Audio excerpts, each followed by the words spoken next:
నార్మల్గా క్రెడిట్ చోరీ అనగానే మనకు చంద్రబాబు నాయుడు గారు లోకేష్ గారు గుర్తొస్తా ఉంటారు.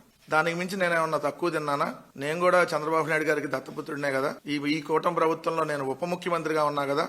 నేను కూడా క్రెడిట్ చోరీ చేయకపోతే ఎట్లా అని పవన్ కళ్యాణ్కి ఎవరన్నా చెప్పారో మరి ఆయనకే వచ్చిందో కానీ ఈరోజు మీరు చూస్తే పదోన్నతులు ఇచ్చాం, ప్రజలకు సేవలు అందించండి.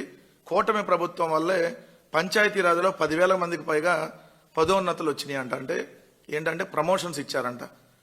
నేను అడుగుతా ఉన్నా సూటిగా, అసలు మీ శాఖలో ఏంటో మీకేమన్నా అవగాహన ఉందా పవన్ కళ్యాణ్ గారు? అసలు ఈ ఉద్యోగాలు ఏంటో, ఈ పదోన్నతులు ఏందో అసలు కనీసం మీకేమన్నా? ఎందుకంటే నార్మల్గా మీరు ఇంటర్మీడియట్ 3 సబ్జెక్టులు మూడు సార్లు చదివి ఒకటి కూడా పాస్ అవ్వలేదు కాబట్టి సరే మీకు అవగాహన లేకపోయినా కనీసం మీ డిపార్ట్మెంట్లో ఉన్నటువంటి వాళ్ళందరినీ కనుక్కొని కనీసం మాట్లాడితే బాగుండేది కదా. ఏం చెప్తాడు ఆయన? 2 దశాబ్దాల పాటు పనిచేసిన పదోన్నతులు లేక చాలా మంది ఎంపీడీఓలు గాను వీడియోలు గాను మిగిలిపోయారు. వాళ్ళకి ఎక్కడా ప్రమోషన్స్ రాలేదు. మేము వచ్చినాక ఏ రాష్ట్రంలో లేని విధంగా 10,000 మందికి పదోన్నతులు ఇచ్చామని చెప్తున్నాం. అంటే ప్రమోషన్స్. ఎవరికైనా ప్రమోషన్ వస్తే శాలరీ పెరుగుతుంది, ఇంక్రిమెంట్ ఉంటాయి, ఎన్ని ఉంటాయి కదా. మరి 10,000 మందికి మీరు ఎక్కడ ఇస్తే ప్రమోషన్లు, మరి వానికి సంబంధించినటువంటి జీవో ఏది?